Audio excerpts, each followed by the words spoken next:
Hello friends, कैसे हैं आप सब। आप सभी को मेरी जय श्री कृष्णा। तो फ्रेंड्स, बात करते हैं हम सावन के पतित पावन महीने में चल रही हमारी भगवान भोले बाबा की पूजा को लेकर और उनसे जुड़ी कुछ महत्वपूर्ण बातें, ऐसे अचूक उपाय जिनसे कि हमारे जीवन की सभी समस्याएं हम इसी सावन और अधिक मास में ख़त्म कर सकें। क्योंकि भगवान शिव ऐसे भगवान हैं जिन्हें केवल हम ही नहीं बल्कि उन्हें तो तीनों लोक में पूजा जाता है, जिनकी पूजा स्वयं श्री कृष्ण भगवान विष्णु नारायण भी करते हैं।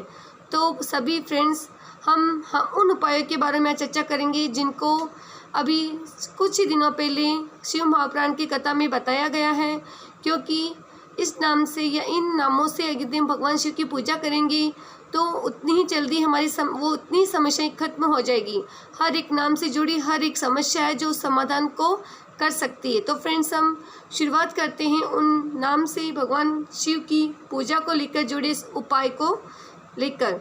तो फ्रेंड्स, हमारा सबसे पहले जो उपाय होगा वो होगा भगवान शिव कुंदकेश्वर के नाम से। हाँ फ्रेंड्स, हमें 2 लोटा जल, क्योंकि आपको पता है अभी सावन चल रहा है, तो ये उपाय हमें कुंदकेश्वर भगवान का 1 लोटे से नहीं करना है, बल्कि 2 लोटे जल से ही हमें कुंदकेश्वर भगवान का ये अचूक उपाय करना है।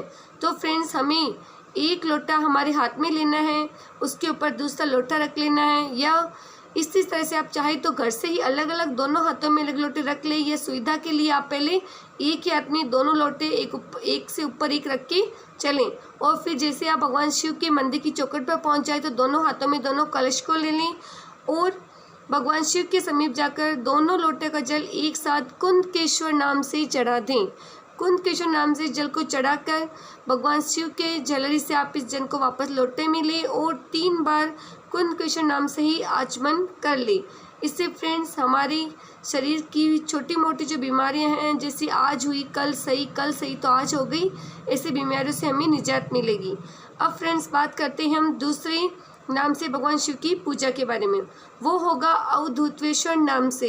ये उपाय 1 लोटे जल से ही होगा। इसमें हमें 2 लोटे नहीं लेने हैं, 1 लोटा जल अवधूतेश्वर नाम से इसको हम जल को भगवान के चढ़ाएंगे। फिर इस जल को लेकर हम अपने ऊपर छिड़क लें। ऐसा करने से, अवधूतेश्वर नाम से जल छिड़क लेने से हमारी जो बहुत सी समस्याएं होगी, वो अवरोध जो आ रहे हैं, वो अवधूतेश्वर नाम से खत्म हो जाएगी। इसमें आप चाहें तो जल चढ़ाते समय श्री शिवाय नमोस्तुभ्यम कहते हुए भी चढ़ा सकते हैं और बाद में अवधूतेश्वर नाम से इस जल को आप लोटों में वापस ले लें। अब बात करते हैं हम शूलटंकेश्वर नाम से। हाँ फ्रेंड्स, ये तीसरा नाम होगा शूलटंकेश्वर।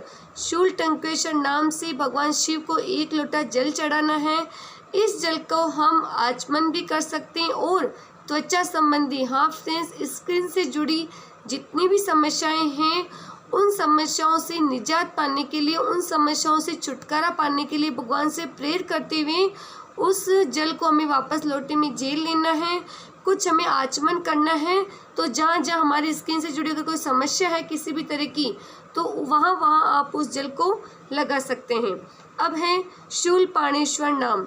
जी हाँ फ्रेंड्स, शूलपाणेश्वर नाम से यदि हम भगवान शिव को जल चढ़ाते हैं तो कमर से नीचे जो रोग हैं, कमर से नीचे जो भी रोग हैं, उन जल को चढ़ाकर लेने से वो दर्द, वो जो भी रोग हैं, उनमें हमें आराम मिलेगा।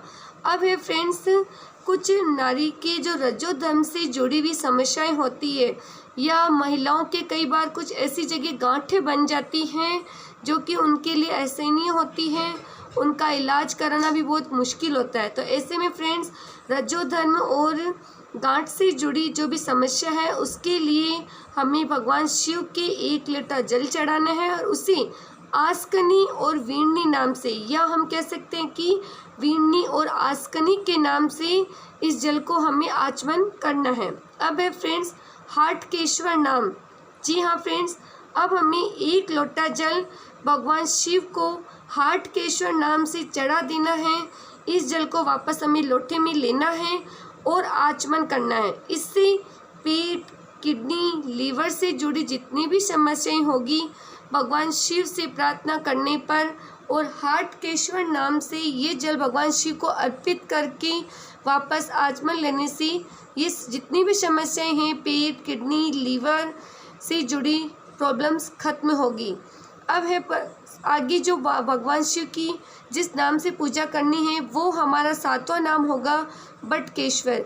जी हाँ फ्रेंड्स, ऐसे तो ये पूजा सोमवार के दिन वट वृक्ष के नीचे जाकर की जाती है। कई बार पुराण में बताया गया है कि बटकेश्वर भगवान की जो पूजा है वो बहुत अधिक ऋण हो जाने पर, घर में संपन्नता नहीं होने पर भगवान शिव को बटकेश्वर नाम से वट वृक्ष के नीचे ही जल चढ़ाया जाता है। लेकिन अभी अभी भगवान शिव महापुराण की जो कथा है उसमें गुरुजी ने बताया है कि ये बटकेश्वर नाम से जो जल है हम भगवान शिव को भी अर्पित कर सकते हैं, और जितना हो सके तो ये उपाय तो हमें वट वृक्ष के नीचे ही जाके करना है। बड़ के पेड़ के नीचे 1 लोटा हमें जल चढ़ा देना है, जिससे कि हमें ऋण मुक्ति बहुत ही आसानी से मिलेगी।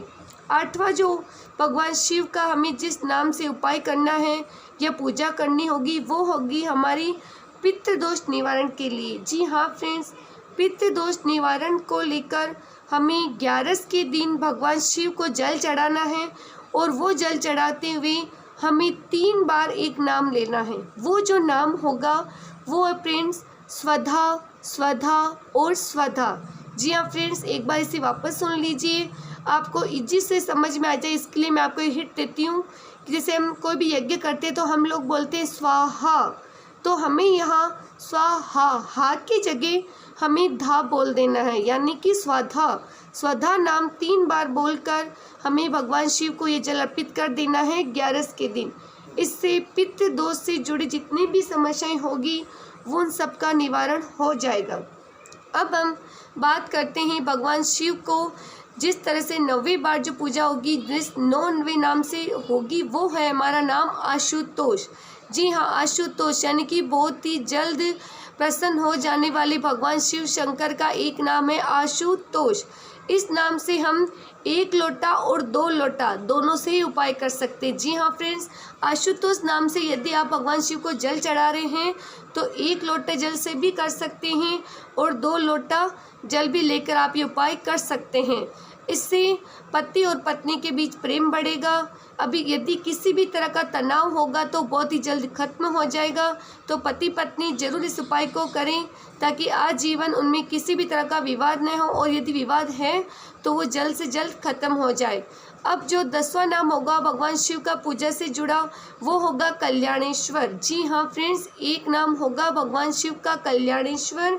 इस नाम से हमें भगवान शिव को 1 लोटा जल चढ़ा देना है। उस जल को वापस हमें लोटे में लाकर हमारे घर में छिड़क देना है। ऐसा करने से हमारी जितनी भी समस्याएं हैं वो खत्म हो जाएगी, और चारों तरफ से भगवान शिव का जैसा नाम है कल्याणेश्वर, तो कल्याण ही कल्याण होगा। तो फ्रेंड्स, इस तरह से हमें सावन में भगवान शिव की पूजा से जुड़े ये 10 नाम से भगवान शिव की पूजा कर लेनी है जब कभी भी आपको समय मिले, क्योंकि पुराण में बताया गया है कि भगवान शिव की पूजा का लेकर कोई समय नहीं है। आप जब चाहो भगवान शिव की पूजा कर सकते हैं, सुबह, दोपहर, शाम, कभी भी।